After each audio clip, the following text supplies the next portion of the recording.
everybody, welcome back. This is HD, and it's time to begin the next game in the series between Socke and Axslav in the round of 8. And it is, once again, Protoss versus Protoss. Socke taking a quick loss against Axslav in the last game. Kind of unexpected. I felt like Axslav was behind, and Socke had the advantage, but somehow Axslav was able to climb back up. And I really think a lot of that was attributed to the fact that Socke decided to do a little bit too much on one base. And you can't go for Colossus off of one base after going for Blink Stalkers. It just doesn't really work. I've never seen it work, at least. I'm not saying it doesn't work.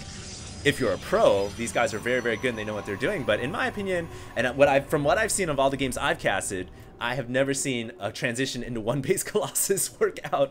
So very interesting play by Socke. And it looks like Socke has chosen to play on Tal'Darim Altar. So I guess he's bringing back the old school, and when I say that, of course, it's because Tal'Darim was the default starting map in the round of 16. And hello, Socke throwing up a gateway in the most strangest position. Unfortunately, this bridge does not... How cool would that be if this was like a teleporter that just teleported you somewhere over here? I know there's a ramp somewhere around here. Oh, maybe not, but yeah.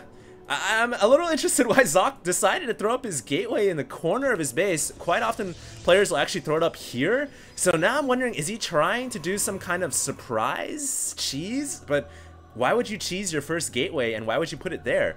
So I guess he just doesn't want to wall off his ramp. I'm not entirely sure, but rest assured, Axslav is going to get in here.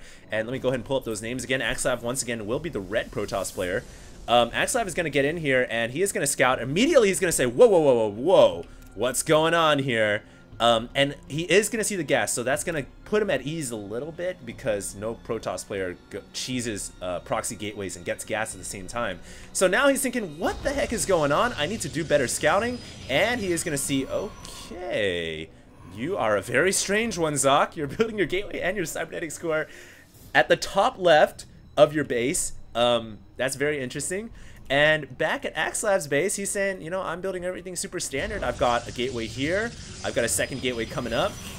Everything looking good for Axslav. Obviously, this time around, he is not getting the fast second gas. So I'm not expecting him to rush that robotics facility as in game 1.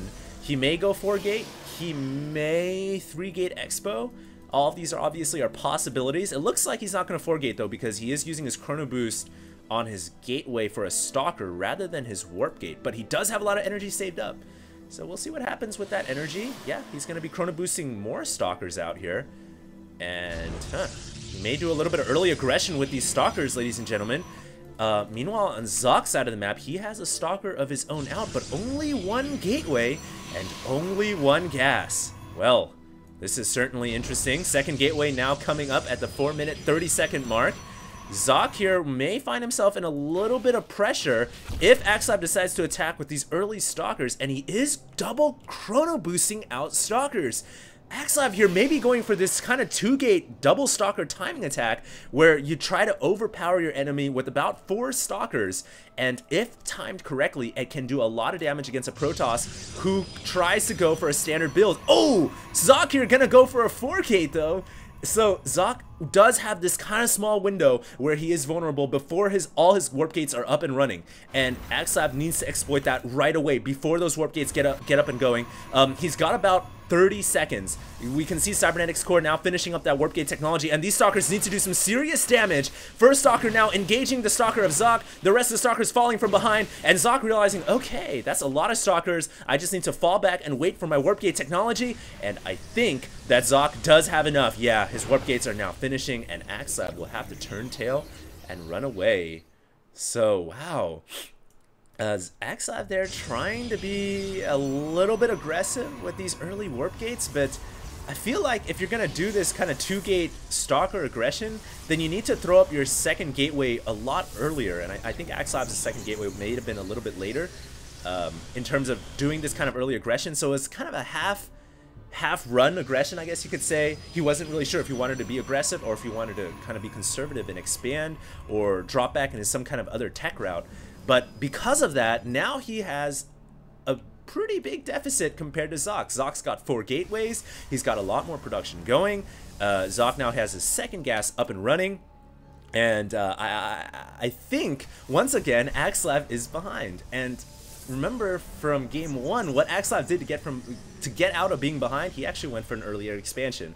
And it does look like he is gearing up to do that, getting his probe out here, grabbing the natural, and I think he's going to grab that expo pretty soon. He may be gearing up to make a second wave, though.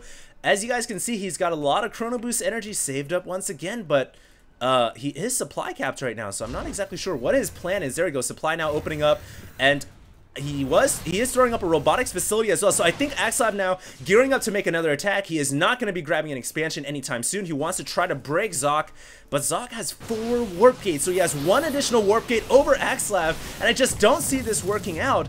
Socke, they're canceling his... Nope, he is gonna get his blink. So I thought for a second he did not get his Twilight Council, but he has Twilight Council now. He is getting blink once again, as in game 1. And wow, this time around, Axslav not going for the expo. Now he's saving up to get that expansion down, but much later this time than in game 1. And I think Axslav has a pretty sizable lead. If we look at the income tab, he has 4 more harvesters, and of course Socke has more technology right now. He has blink almost finishing, whereas Axslav doesn't really have an immortal out yet. He's just now getting his observer. So I feel like if Socke attacks right now before this Nexus gets up, then he's got a great window to end this game and move on to game 3. But he definitely needs to make use of it pretty darn soon, and I think he's just waiting for blink to finish. Using a Chrono Boost there, a little impatient. That was about to finish in about 5 seconds anyways. But now that blink has been finished, Socke has decided, all right, it's time to move out. And he's going to push out across the map. That's my patented Socke accent. He's going to push out across the map with his Stalkers and Zealots. They do have blink. Axslav here could be in a little bit of trouble. I still think Axslav needs his immortal. And unfortunately, he went for Obs first, so his immortal is very late. And now force fielding the ramp to buy time for his immortal, but remember, by using his energy on force fields now, he is limiting the amount of energy he has for force fields to cut the Protoss army in half later. Not like that matters though, because Socke has blink, so really the force field's only going to be useful for Guardian Shield, the sentry's only useful for Guardian Shield and maybe warding off the Zealots. And it is going to be a tough call for Axslav here. Where is that immortal? Oh my god, Axslav, is your immortal just chilling back here? I don't even know where it is. He is actually trying to fight off 2 fronts right now with force fields. I think Axslav should fall back into this choke where he'll have a much more advantageous terrain where he can split the army a little bit better. And where is the immortal finally coming up here a little bit late to the party? And that immortal may be enough to save Axslav, but Socke using his blink so well. Gonna pull up the health bars here to show you guys how the situation, how grim it's looking for Axslav as he's pulling probes off the line, and it looks like these probes will, man, they're gonna help a little bit, but Socke with his micro focus firing the immortal, and now he's just picking apart the bones and the leftover meat from the Stalkers, whatever metal is left over from this outrageous attack by Socke. Like vultures, these Stalkers are just destroying everything. And I think Axslav is going to lose his entire army here. His last immortal goes down, and Socke with brilliant blink micro is going to overpower Axslav in game 2. And just like that, we are going to have a game 3.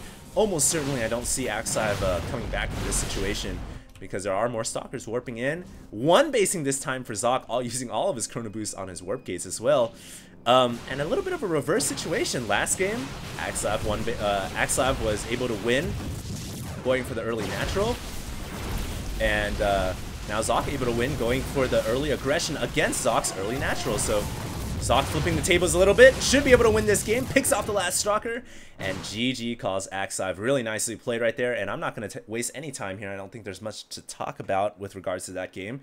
Let's move on to game 3, the conclusion of Axslav versus Socke, and remember, the winner of this series moves on to the semifinals of the HD World Tournament.